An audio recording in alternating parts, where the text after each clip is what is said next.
रुपेश बाबा channel को like, subscribe और share करें। साथ ही साथ घंटी का बटन दबाना ना भूलें।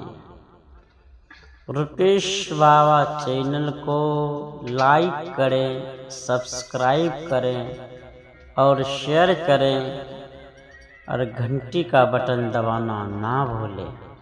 श्री सद्गुरु महाराज की जय।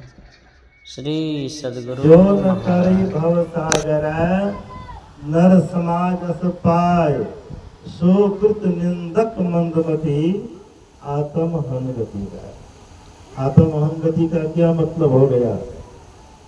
नानक देव जी महाराज ने कहा, दुर्लभ देह पाए बड़ भागी, नाम जपत न दे आत्म घाती।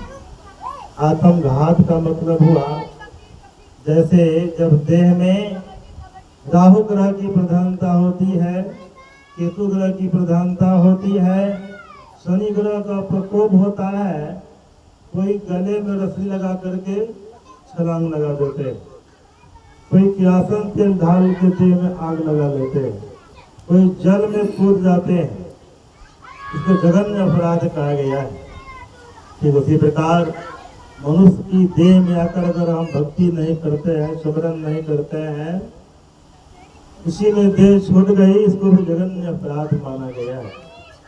इसलिए मनुष्य की देह में आए हैं, आत्मा की शांति के लिए भजन ध्यान सत्संग सुमरन की आवश्यकता होती है। आंधी तूफान धूप धूल से बचने के लिए घर मकान की आवश्यकता होती है। वास्तु शास्त्र में आया है, जहाँ पर आपको घर बनाना हो, सबसे पहले अगर आप नई जमीन खरीद रहे हैं, जहाँ पर चौमोड़ रहता है, चारों तरफ से रास्ता आती है, वह जगह उत्तम माना गया है। अगर बगल में नदी बह रही है, वह जगह भी सर्वोत्तम माना गया है।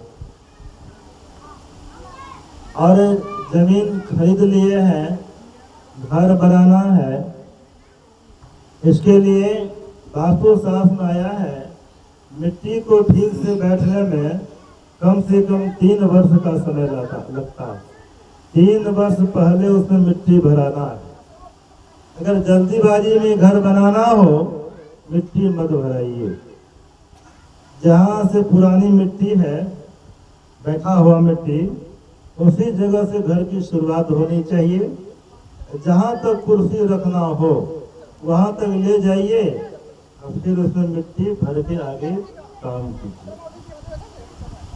और वास्तुशास्त्र में यह भी आया है, मिट्टी भराने के समय में भी ख्याल रखा जाता है कि नृत्य कोण सबसे ऊंचा होना चाहिए। नृत्य कोण दक्षिण पश्चिम कोना नृत्य कोण कहलाता है।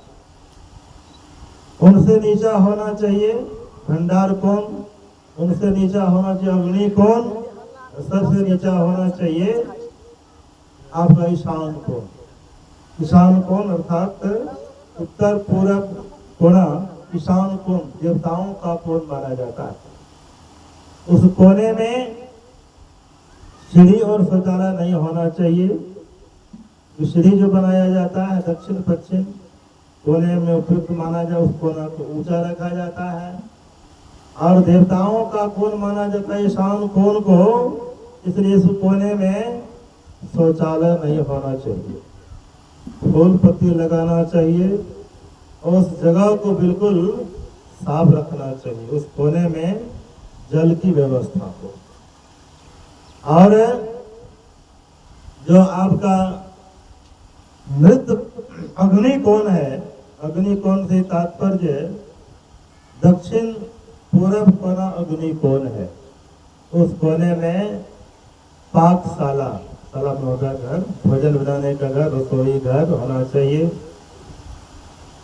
और वरुण देवता अग्नि देवता में कभी मेल नहीं, इसलिए पानी का भंडार वहां नहीं। पानी का भंडार होना चाहिए। तो शाम कोल में हाँ वहाँ भोजन बनाना है, वहाँ टोटी रखिए, टोटी से पानी आएगा, वहाँ से काम करना। और वास्तुशास्त्र में आया है 2 तरह का मकान प्राय लोग बनाते हैं। एक तो चंद्रभेदी मकान, दूसरा होता है सूर्यभेदी मकान। जिस मकान का रुख पूरब है या उत्तर है, यह मकान चंद्रभेदी मकान कहलाता है। सदैव पूर्वा हवा मिलेगा, घर ठंडा रहेगा। और जिस मकान का रुख पश्चिम हो, दक्षिण हो, वह सूर्यभेदी मकान कहलाता है। पशुओं के लिए जो घर बनाते हैं सूर्यभेदी मकान बनाते हैं, घर आपका कभी गीला नहीं होगा। और वास्तुशास्त्र में यह भी आया है, जिस मकान में, जिस कमरे के अंदर में सूर्य की रोशनी और शुद्ध हवा का प्रवेश नहीं है, उस घर को अपवित्र माना जाता है। लाख पंखा चलाएंगे, घर का जो गिट्टी सीमेंट का हवा है वही ना आपकी देह तक पहुंच जाएगी। आप हेलोजन लगा दीजिए, वेपर लाइट लगा दीजिए, लेकिन सूर्य की रोशनी जो गुण रहता है उनसे आप वंचित रह जाइएगा। इसलिए जहाँ बड़े बड़े लंबे चौड़े इमारत बनाए जाते हैं, वहाँ पर बीच में रोशनदान दिया जाता है। रोशनदान, जहाँ तक आपको घर बनाना है, फिर आगे घर नहीं बनाना है, वहाँ 4 पिलर को खड़ा करके लकैया के रूप में दिया जाता है। उनसे क्या होता है, बाहर का शुद्ध हवा अंदर घुसता है और सूर्य की रोशनी भी अंदर घुसती है। इस प्रकार वास्तुशास्त्र के अनुसार आपका घर बना हुआ है। पूर्व दरवाजा को 1 नंबर माना गया है, उत्तर दरवाजा को 2 नंबर, पश्चिम दरवाजा 3 नंबर। लेकिन जो बिजनेस करते हैं, व्यापारी विभाग के लोग हैं, उसके लिए पश्चिम दरवाजा उपयुक्त माना गया है। अब दक्षिण दरवाजा, जहाँ कोई विकल्प नहीं है, दक्षिण तरफ रोड है, सड़क है, ऐसी स्थिति में दक्षिण दरवाजा किया जाता है। इसके लिए वास्तुशास्त्र में आया है, दक्षिण दरवाजा जिनका है उनको पूर्व तरफ से दरवाजे पर आने का रास्ता रखना चाहिए और पश्चिम गेट के बाद उस जगह को घेर कर रखना चाहिए। पूरब 3 फीट जगह को छोड़ करके उसी जगह गेट होना चाहिए, बाकी पश्चिम को घेर कर रखना चाहिए। ऐसा वास्तुशास्त्र में आया है। आंगन में तुलसी का वृक्ष है, दरवाजे में नीम का वृक्ष है, और सब तरह से आपका मकान अनुकूल है, वास्तुशास्त्र के अनुकूल है। लेकिन अगर मूल में भूल है, हिसाब नहीं बनता है। मूल में भूल का मतलब, जिस घर में, जिस परिवार में माता पिता की सेवा नहीं होती है, माता पिता असंतुष्ट रहते हैं, हम दो, हमारे दो, माई बाप सबको ठीक कर हम जो। लाख आपका घर वास्तुशास्त्र के आधार पर बना हुआ है, उस घर के लोगों को सुख शांति नहीं मिलती है। इसलिए भजन, ध्यान, सुमिरन, सत्संग हो। अभी महात्मा गांधी के विषय हम लोग सुन रहे थे। महात्मा गांधी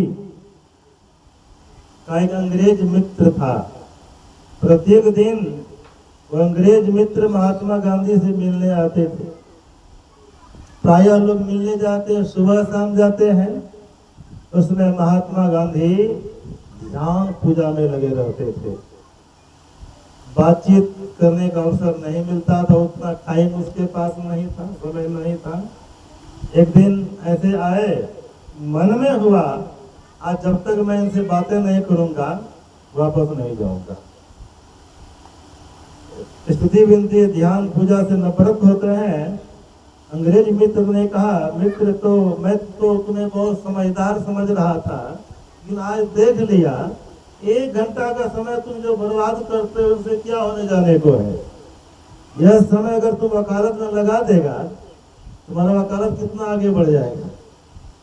महात्मा गांधी ने कहा, मित्र एक बात कहूं, भोजन करते हो कि नहीं, यह भी कहने की बात है।